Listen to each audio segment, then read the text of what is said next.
नमस्कार, quantum astrology में आप सभी का हार्दिक स्वागत है। ज्योतिष सीखने के क्रम में यह नवा लेक्चर है और इस लेक्चर के 3 पार्ट बनेंगे और जिसमें से कि यह पार्ट ए है। बाकी 2 पार्ट अगले लेक्चर में आएंगे। आज का जो विषय प्रसंग है उसका नाम है ग्रहों की नैसर्गिक मित्रता व शत्रुता, अर्थात इसको अंग्रेजी में कहेंगे natural friend and enemy of the planets. ग्रहों का आपस में मित्रता व शत्रुता आदि का होना हमारे महर्षियों द्वारा कहा गया है, परंतु आप लोग ये न समझ लें कि इन ग्रहों द्वारा आपस में झगड़ा या तकरार किया जाता है अथवा आपस में मित्रता करने के लिए इनके पास फुर्सत है। हमारे महर्षियों ने दिव्य दृष्टि द्वारा यह मालूम किया कि एक ग्रह की किरणों से दूसरे ग्रह की किरणों को कभी सहायता पहुंचती है या कभी विरोध या रुकावट होता है, अथवा कभी न विरोध न सहायता पहुंचती है, जिसे हम समभाव कहते हैं। तो इसी क्रम में हमारे जो महर्षि हैं बहुत सारे नियम दिए हैं। उनमें से कुछ ऐसे नियम हैं जो कि यूनिवर्सल है, जो कि सब लोग उसको मानते हैं। तो एक श्लोक है जिसका रूपांतरण मैं हिंदी में किया हूँ, ठीक है, और इसका जो रूपांतरण हुआ है 4 बिंदुओं में हुआ है, ठीक है। अगर ये 4 बिंदुओं को आप अगर पढ़ लेते हैं, याद कर लेते हैं या समझ लेते हैं तो आपको ग्रहों की मित्रता व शत्रुता को समझ सकते हैं। तो देखिए, इसमें ये बात कही गई है, पहला जो बिंदु है कि ग्रह अपने मूल त्रिकोण से दूसरा भाव, चौथा भाव, 5वां भाव, 8वां भाव, 9वां भाव और 12वां भाव के स्वामी को मित्र बनाते हैं, अन्यथा नहीं। तो देखिए, कोई भी ग्रह की जो मूल त्रिकोण राशि होती है उसको हम लग्न में लिखते हैं, ध्यान रखिएगा। और लग्न से दूसरा भाव यानी कि ये चौथा भाव अर्थात यह 5वां भाव, 8वां भाव, 9वां भाव और 12वां भाव, इसमें अवस्थित राशियों के स्वामी को मित्र बनाते हैं, अन्यथा नहीं। अब अन्यथा नहीं का तात्पर्य ये हुआ कि जो भाव खाली है, मतलब कि ये वाला भाव, यह भाव और ये, इसमें अवस्थित राशियों के स्वामी को या ग्रहों को मित्र नहीं बनाते हैं। इसका ठीक उल्टा भी हुआ। तो बिना लाग लपेट के हम उल्टे वाले को ही याद करते हैं, क्योंकि बहुत कन्फ्यूजन होता है कि आप 2, 4, 5, 8, 9, 12 के स्वामी को मित्र बनाते हैं और बाकी को शत्रु बनाते हैं। तो हम या तो मित्र याद कर लें या तो शत्रु याद कर लें, ठीक है। तो कुछ इस प्रकार से इसको आप याद करो जिससे आसानी से आप मित्रता और शत्रुता ज्ञात कर सकें। देखिए, लग्न से मतलब जिस ग्रह के बारे में आपको पता करना है कि उसके बाकी ग्रहों से कैसे संबंध हैं, उस ग्रह के मूल त्रिकोण राशि को लग्न में लिखो और वहां से 3rd हाउस को ई लिख दो, ई फॉर एनिमी, ठीक है। और 6वें भाव में ई लिख दो, 7वें भाव में भी ई लिख दो, 10वें भाव में ई लिखो और 11वें भाव में भी ई लिखो, ठीक है। अब ये जो भाव है, तीसरा, 6वां, 7वां, 10वां और 11वां, एकादश भाव, इसमें कोई भी राशि विद्यमान होगी, उस राशि का स्वामी जो भी होगा वो लग्न में उपस्थित ग्रह से वह शत्रु होगा। बाकी जो खाली दिख रहा है, ये जितने भी हाउस खाली दिख रहे हैं वो खाली हाउस को आप मित्र मान लो। अब दूसरा पॉइंट क्या कहता है इस श्लोक का, कि अपने उच्च स्थान के स्वामी को मित्र बनाते हैं। कौन? वह मूल त्रिकोण ग्रह जो लग्न में अवस्थित है। अब ये जो बिंदु है ना, इसको हम उदाहरण से समझेंगे तो ज़्यादा बेटर होगा। तीसरा पॉइंट ये है कि 2 बार निमंत्रण, अगर 2 बार निमंत्रण है तो स्वाभाविक मित्र होगा, और 2 बार निमंत्रण अगर नहीं है तो स्वाभाविक मित्र होगा। अपवाद स्वरूप सूर्य और चंद्र। देखिए बहुत सारे ऐसे ग्रह हैं जिनकी 2 राशियां होती हैं, तो 2 जगह से निमंत्रण हो भी सकता है उनको, नहीं भी हो सकता है, या हो सकता है कि एक ही जगह से निमंत्रण हो। तो चौथा बिंदु यही कह रहा है कि एक बार निमंत्रण तो स्वाभाविक सम। अब देखिए ये 4 जो पॉइंट है ना, इसको अगर हम उदाहरण से समझेंगे तो ज़्यादा बेटर होगा।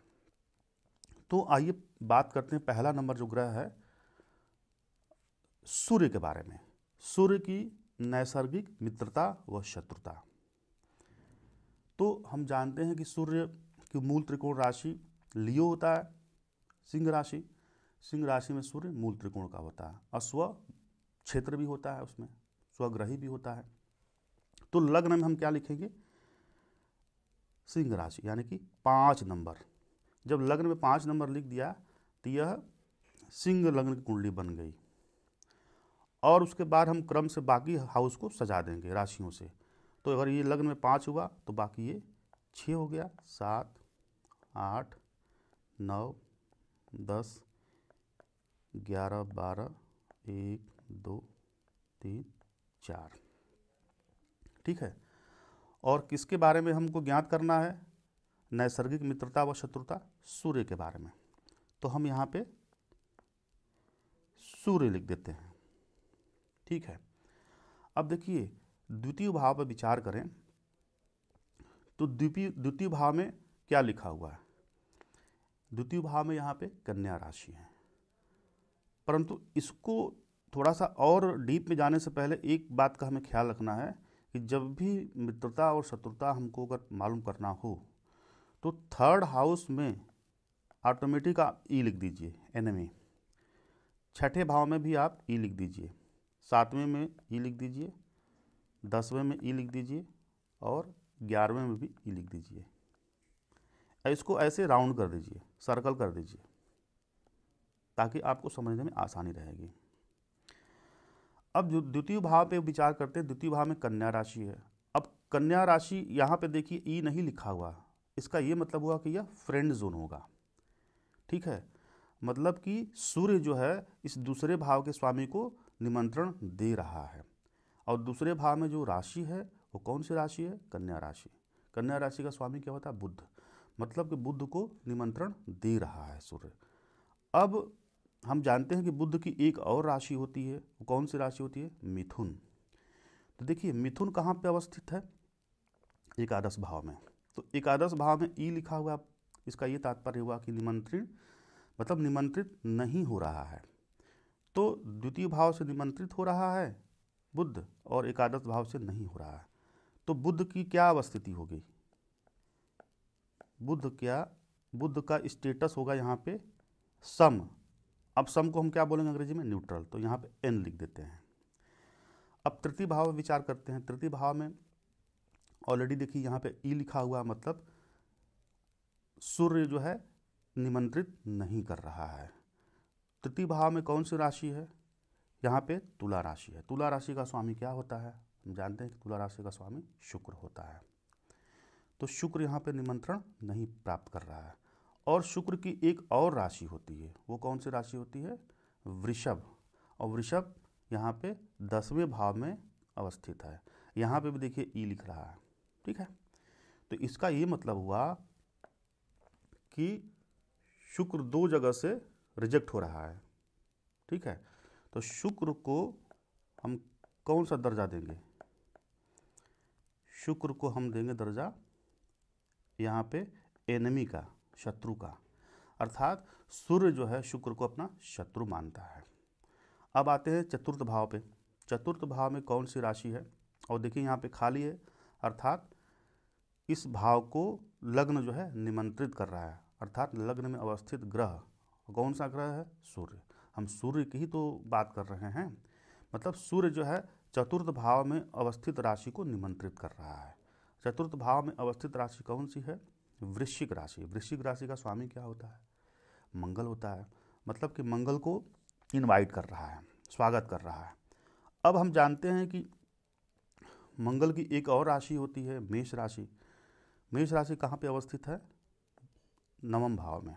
तो देखिए चतुर्थ भाव से भी मंगल को निमंत्रण प्राप्त हो रहा है और नवम भाव से भी मिल रहा है। तो ये बिल्कुल ही दो जगह से इसको निमंत्रण मिल रहा है। तो हम देखिए यहाँ पे लिखे हैं तीसरा पॉइंट कि 2 बार निमंत्रण तो स्वाभाविक मित्र। ठीक है, तो यहाँ पे हम लिख देते हैं मंगल के बारे में। मंगल का क्या स्टेटस हुआ? फ्रेंड। अब बात करते पंचम भाव। पंचम भाव में देखिए कौन सा राशि है? यहाँ पे धनु राशि। और पंचम भाव बिल्कुल खाली है, यहाँ पे ई नहीं लिखा हुआ, अर्थात निमंत्रण प्राप्त हो रहा है। और यहाँ पे साइन ऑफ सेजिटेरियस है, इसका जो स्वामी होता है बृहस्पति। और बृहस्पति हम जानते हैं कि 2 राशियों का स्वामित्व प्राप्त है। तो दूसरी राशि कौन सी है? मीन। तो देखिए यहाँ भी खाली है, मतलब कि फ्रेंड जोन है, अर्थात सूर्य जो है बृहस्पति को पंचम भाव से भी निमंत्रित कर रहा है और अष्टम भाव से भी निमंत्रित कर रहा है। तो 2 बार निमंत्रण मिल रहा है बृहस्पति को। ठीक है, तो बृहस्पति को भी यहाँ पे पदवी मिल गई फ्रेंड की। ठीक है, अब बात करते हैं छठे भाव की। छठे भाव में कौन सा राशि है? यहाँ पे मकर राशि। मकर राशि का स्वामी क्या होता है? शनि। अब हम जानते हैं कि शनि की एक और राशि होती है, वो कौन सी राशि होती है? वो होती है कुंभ। अब कुंभ कौन से हाउस में विद्यमान है? 7वें भाव में। तो देखिए छठवें भाव में भी यहाँ से इसको निमंत्रण नहीं मिल रहा है और सप्तम भाव से भी इसको निमंत्रण नहीं मिल रहा है। किसे? शनि को। तो 2 जगह से रिजेक्शन प्राप्त हो रहा है, 2 जगह ई लिखा हुआ है, मतलब कि शनि को शत्रु का दर्जा दिया है। किसने? सूर्य ने। तो यहाँ पे हम शनि लिखेंगे और शनि के आगे यहाँ पे ई लिख देंगे। ठीक है, अब सारे ग्रहों के बचा कौन? चंद्रमा। यहाँ पे 12वें भाव में देखिए, 12वें भाव में क्या लिखा हुआ है? 12वें भाव में लिखा हुआ है 4 नंबर की राशि। 4 नंबर मतलब कर्क राशि। कर्क राशि का स्वामी चंद्रमा होता है और यहाँ पे जो है खाली है, मतलब कि यहाँ पे ई नहीं लिखा हुआ है। और जब ई नहीं लिखा हुआ है यानी कि वहाँ पे फ्रेंड जोन होगा। तो हम जानते हैं कि चंद्रमा की एक ही राशि होती है। ठीक है, तो एक ही राशि है, मतलब कौन सी राशि? कर्क राशि। तो एक ही राशि अगर होगी तो एक ही बार इनवाइट होगा वो। और यहाँ पे हमने लिखा है कि 2 बार, अगर तीसरा अगर बिंदु को देखें तो 2 बार निमंत्रण तो स्वाभाविक मित्र, अपवाद स्वरूप सूर्य और चंद्रमा। क्यों? क्योंकि सूर्य और चंद्रमा की एक ही राशि होती है, या तो एक बार निमंत्रित होगा या तो एक बार वह रिजेक्ट होगा। ठीक है, तो चंद्रमा का यहाँ स्टेटस क्या हुआ? चंद्र देवता को सूर्य ने अपना मित्र बनाया, फ्रेंड। तो आप देखिए सूर्य से किसकी किसकी मित्रता हुई और किसकी शत्रुता हुई। सूर्य के पहले नंबर की जो बात करते हैं, पहले नंबर की बात करेंगे तो बुध। बुध को अपना समभाव से देखता है सूर्य, न्यूट्रल नज़रों से देखता है। ठीक है, जो सूर्य की जो उसकी जो दृष्टि होती है, उसकी जो सोच होती है, बुध को न मित्र न तो शत्रु मानता है।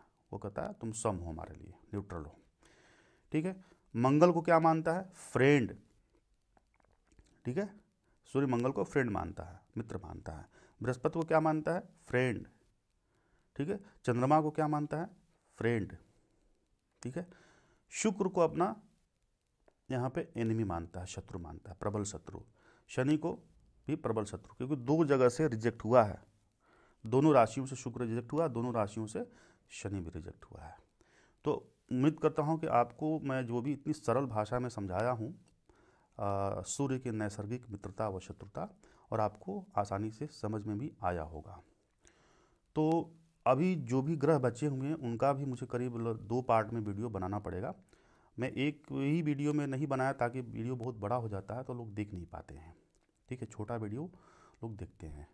तो बाकी जो वीडियो मैं बनाऊंगा उसमें अन्य ग्रहों को भी कवर करूंगा। तो आज के लिए बस इतना ही, और मेरा वीडियो देखिए और जैसा भी लगे फीडबैक दीजिए, लाइक करिए, डिसलाइक करिए, जो भी करना हो करिए। सब्सक्राइब लेकिन ज़रूर करिए। Thank you.